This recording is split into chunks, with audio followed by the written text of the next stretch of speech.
En fait, le péché dans nos vies, c'est comme la glu. Quand vous avez les doigts collés comme ça, vous allez sous un robinet d'eau. Que dalle. Il n'y a rien qui se passe. Parce que l'eau ne peut pas enlever votre glu. Père René Luc est l'invité phare de ce week-end organisé par le mouvement d'évangélisation Jeunesse 2000. Derrière ce prêtre dynamique, charismatique, drôle, se cache le parcours d'un homme que rien ne prédestinait à la prêtrise. Ma mère avait 5 enfants à charge, toute seule, et elle les a élevés comme elle a pu, et on a vécu pas mal de galères, on était placés dans des foyers de la DAS, etc., jusqu'à l'âge de 10 ans, une enfance assez compliquée. À cette époque, sa mère rencontre un homme, Martial. René Luc, qui ne connaît pas son père, va s'attacher à lui.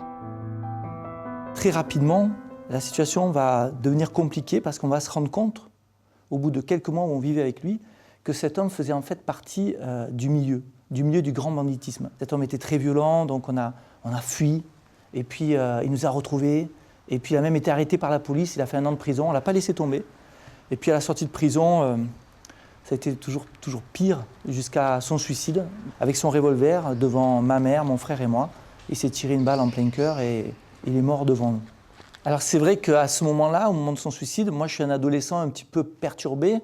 Je ne suis pas un caïd, c'est vrai, mais par exemple je vole dans les supermarchés, je sors avec les filles, je traîne beaucoup dans la rue, j'avais une moto beaucoup plus jeune que l'âge normalement prévu par la loi. Et c'est surtout avec ma mère que je vais vivre des choses difficiles, je suis très violent, je ne supporte pas son autorité, je suis un adolescent très rebelle et même une fois je vais lever la main sur elle et donc on peut dire qu'effectivement toute cette enfance, cette adolescence difficile a fait que moi aussi je prenais la pente glissante de la délinquance.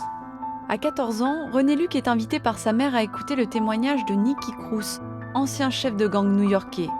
C'est sur place alors qu'il découvre que cet homme s'est converti pour devenir pasteur. Mais c'était comme une évidence, ce que cet homme avait vécu, je pouvais le vivre aussi. Et donc je suis descendu devant le podium alors qu'il priait pour nous.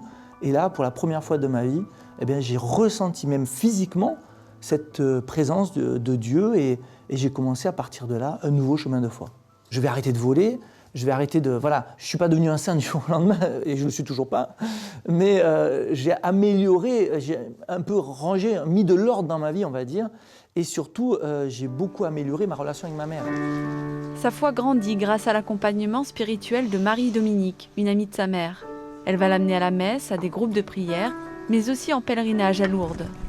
Et là, je vais vivre comme effectivement un approfondissement de ce que j'avais vécu avec Nicky Cruz. Je suis devant la grotte de Lourdes un soir à 10h du soir et je dis à Jésus, par Marie, je veux te donner ma vie. À ce moment-là, je ne pensais pas du tout être prêtre, ce n'était pas le sujet.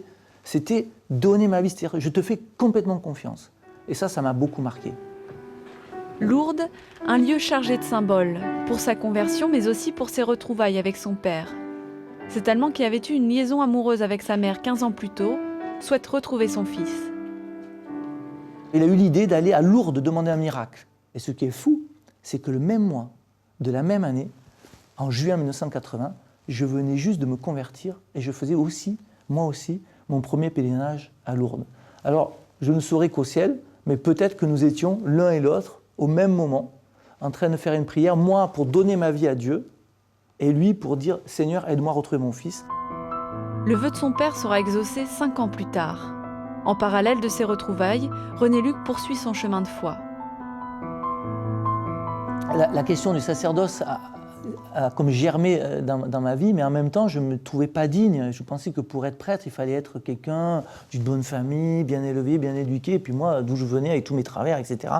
Et puis, j'ai été un peu accompagné dans cette démarche, et petit à petit, je me suis rendu compte, comme on le dit souvent, que Dieu n'appelle pas les meilleurs, mais qu'il rend meilleurs ceux qu'il appelle. Alors, ce groupe de partage, c'était cool ou quoi? René Luc rentre au séminaire à 20 ans et est ordonné prêtre à 27. Il exerce depuis lors son ministère de prédication auprès des jeunes. Ah oui, d'accord, c'est pas... Mon grand souhait pour chacun des jeunes auxquels je m'adresse, c'est qu'ils puissent expérimenter de façon vivante la rencontre du Christ. C'est-à-dire que ce ne soit pas une foi traditionnelle, une foi acquise par les parents, mais que ça devienne, même si elle est très riche, elle est très importante, mais que ça devienne ma foi. C'est-à-dire, oui, le Christ est vivant, je l'ai rencontré. Dieu est capable de sourire. Tu as déjà pensé à ça, que dans la journée, tu peux faire sourire le bon Dieu? Tu peux le faire éclater de rire. C'est magique, ça. Vous voyez? C'est pas un Dieu lointain. C'est vraiment un Dieu proche de toi, créé à ton image, capable d'émotion. Et du coup, on devrait penser à cela dans notre journée. Comment je fais sourire le bon Dieu? Dès sa naissance, René Luc a sûrement dû faire sourire le bon Dieu, comme il dit. Car René Luc signifie littéralement « celui qui renaît à la lumière ». Un prénom qui promettait finalement une destinée peu ordinaire.